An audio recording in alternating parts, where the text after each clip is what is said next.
35-40 বছর পার হয়ে গেল, এর মধ্যে আসলে তেমন বড় ধরনের কভারেজের অগ্রগতি আসলে এখনো করা যায়নি আর কি। এবং এটা আবার বেশি অসুবিধা হয় যতটুকু আমরা জানি এই সংখ্যাটা বিশ্বস্ত মানে যথেষ্ট বিশ্বাসযোগ্য নয়। এটা বলেছেন আপনাদের এই সমস্ত কতগুলো শব্দ আছে ডিনোমিনেটর এসে, মূল কথাটা হচ্ছে আমরা মোটা দাগে যদি বুঝি টিকার ক্ষেত্রে খেয়াল করেন আমাদের পুরো স্ট্যাটিস্টিক্স হচ্ছে 32 লাখ, আর আমরা যখন মাইক্রো প্ল্যানিং করি বলি 41 লাখ। মানে আমাদের 9 লক্ষ লোকের হিসাবে পার্থক্য থাকলে ওই টিকাদান কর্মসূচিকে মূল্যায়ন করা আমাদের খুবই জটিল। অতএব এটা আসলে কতটুকু সত্য বা কতটুকু কভারেজ এটা মূল্যায়নের ক্ষেত্রে আমাদের তথ্যগত কিছু ত্রুটি একেবারে ইনহেরেন্টলি আছে, মানে আমরা এটা স্পষ্ট বুঝতে পারি। এরপরে প্রশ্ন হচ্ছে যে আমাদের সরকারের কমিটমেন্ট একেবারেই স্পষ্ট। আমরা এবার বলেছেন ইতিমধ্যে বিভিন্ন বক্তব্যে অন্তর্বর্তীকালীন সরকার, এর আগের সরকারগুলোর ক্ষেত্রেও তাই, তারা এটা একটা ধারাবাহিকভাবে এটা মানে এই ব্যাপারে স্বাস্থ্য পরিবার মন্ত্রণালয় বা যে কোনো সরকার যেভাবে কমিটেড ছিল আমরা এটাকে আরো অনেকখানি এটাকে বর্ধিত করেছি। আপনারা জানেন যে এই অন্তর্বর্তীকালীন বন্দোবস্তের মধ্যেও আমরা আসলে সরকারের নিজস্ব অর্থায়নে আমরা জরুরি ভিত্তিতে এই বিআর টিকা ক্রয় করেছিলাম। এবার আবার আমাদের ইউনিসেফ ওনারা আমাদের টিকা ক্রয়কারী প্রতিষ্ঠান, ক্রয় করে দেন ওনারা বিশ্ববাজার থেকে, ওনাদেরকে আগাম টাকা দিতে হয় আমাদের, সে আগাম টাকার ব্যবস্থা করে রাখতে হয়। উনি আজকে আবার আমাকে স্মরণ করে দিলেন যে আগাম টাকা যোগ করতে হবে, আমাদের বন্দোবস্ত ব্যবস্থা করেছি আমরা। আগামী বাজেটের আগেই আমরা অগ্রিম যে টাকা দিতে হবে ইউনিসেফকে সেই টাকা সরকারের নিজস্ব অর্থ থেকে বরাদ্দ করে রাখা হচ্ছে। অর্থাৎ কারণে কোনো রকম ভাবে এটা এই কর্মসূচিতে কোনো ধরনের ঘটবে না বলে আমরা বিশ্বাস করি। আমরা যারা নাকি এটা আমাদের ব্যবস্থাপনার দায়িত্বে থাকেন, সরকারের যে অধিদপ্তরের যে ব্যবস্থাপনায় যারা দায়িত্বে আছেন তাদের কাছে অনুরোধ তারা যেন যথাসময় আমাদেরকে এগুলো করেন। 2-1টি সপ্তাহে মাঝে মাঝে গ্যাপ হয়েছে, সেগুলো আপনারা জানেন, সেগুলো ভ্যাকসিন পৌঁছানো এবং ডিস্ট্রিবিউশন। আমাদের এখানে ডিস্ট্রিবিউশনের জন্য যে আমাদের যে ক্যাপাসিটি আছে সেই ক্যাপাসিটিটাতে প্রায় 25 দিন, যতদূর আমার মনে পড়ে প্রায় 25 দিন সময় লেগে যায় 64টা জেলায় যেতে। এই সময়টা মাঝে মাঝে 2-3 সপ্তাহের গ্যাপ মাঝে মাঝে হয়ে যাচ্ছে। আমরা আশা করবো আগামী প্ল্যানিং এটা কাভার থাকবে, যেন একটা ওভারল্যাপিং থাকে, যেন কোনো জায়গা থেকে। এবং এখানে আরেকটা হচ্ছে জেলা পর্যায়ে থেকে একবারে ভ্যাকসিন দিয়ে দেওয়া হয়, জেলা খালি হয়ে যায়। আমি এগুলো ব্যবস্থাপকদের উদ্দেশ্যে বলছি, যদি এখানে থেকে থাকেন তারা যে এটা জেলা থেকে উপজেলায় যাবে আসলে সিরিয়ালি আর কি, মাস বাই মাস, সেটা না গেলে তখন আসলে হঠাৎ করে মনে হবে যে ভ্যাকসিন নাই। কিন্তু আসলে আমাদের দেশে কোনো অবস্থাতে কোনো ভ্যাকসিনের অভাবে ভ্যাকসিনেট করা যায় না, এই ঘটনাটা ঘটে না, এটা খুবই রেয়ার। এখন আপনারা নিশ্চয়ই বুঝতে পারেন যে প্রায় 40 লক্ষ জায়গায় হয়তো কোনো এক জায়গায় 40 জনের ভ্যাকসিনের অভাব পরে এটা ঘটে যেতে পারে, আমরা নিশ্চিত, কিন্তু এটা খুবই খুবই বিরল ঘটনা ঘটবে বাংলাদেশে এটা। এবং 2-3 সপ্তাহের মধ্যে এটা কভারেজ আমাদের জেনারেলি হবেই, এটা নিশ্চিত।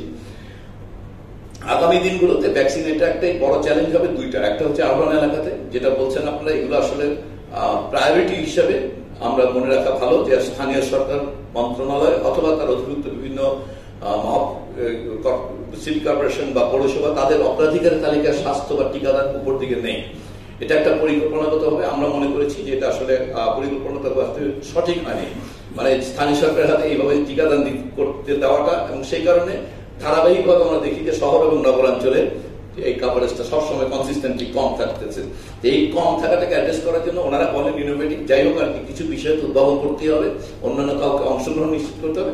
তবে আমি ব্যক্তিগতভাবে স্বাস্থ্য পরিকল্পনা মন্ত্রণালয়ের দায়িত্বে আছি, অথবা একসময় এমওইবিএ ছিলাম, সেই কারণে না, আমি মনে করি টিকাদানের দায়িত্ব স্বাস্থ্য পরিকল্পনা মন্ত্রণালয়ের নিয়ন্ত্রণে অথবা দায়িত্বে থাকাটাই নিরাপদ এবং ভালো।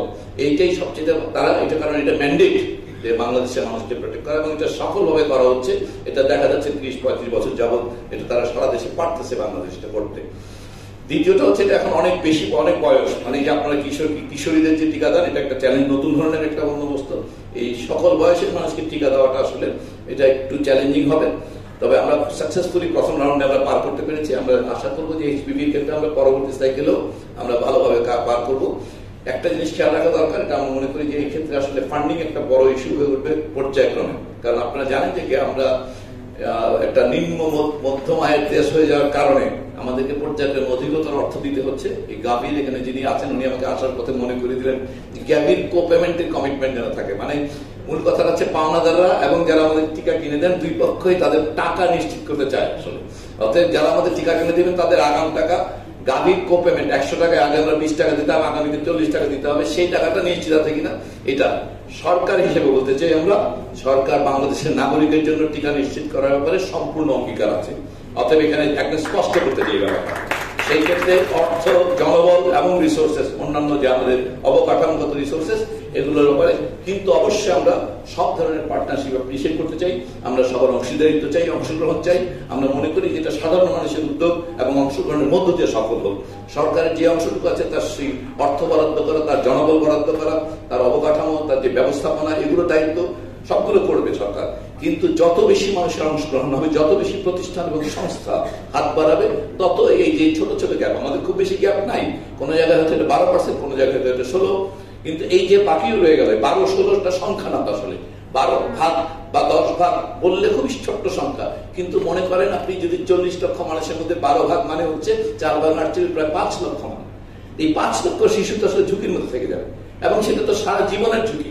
অর্থাৎ প্রতিটা সাইকেলে যদি আমরা 4 লাখ 5 লাখ মানুষ, বাচ্চাকে আমরা মিস করি, এই 4-5 লক্ষ মানুষ তো আসলে প্রতি বছর মানে সারাটা জীবন ব্যাপী তার এই রোগগুলোর ঝুঁকি নিয়ে যাবে, যেটা আমরা একটু বাড়তি এফোর্ট দিলেই কভার করতে পারি।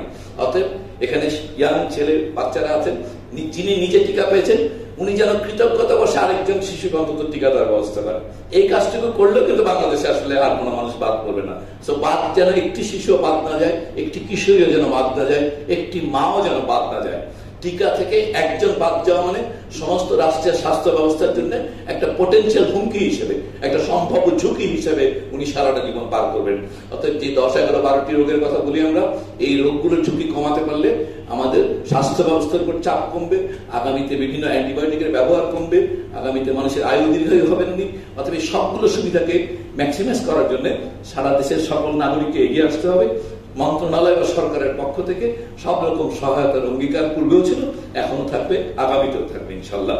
আশা করি আপনারা নিশ্চিন্ত থাকতে পারেন যে সরকারের কোনো ক্ষেত্রেই টিকাদানের ক্ষেত্রে তারা অঙ্গীকার থেকে সরবে না। আর আমি ক্ষমা প্রার্থী এইভাবে হঠাৎ হুট করে কথা বলে চলে যাওয়ার জন্য। আমার ওখানে আসলে বিশ্ববিদ্যালয়ের তারা অপেক্ষা করছে, সেই জন্য এইভাবে চলে যেতে হলো। আপনাদের জন্য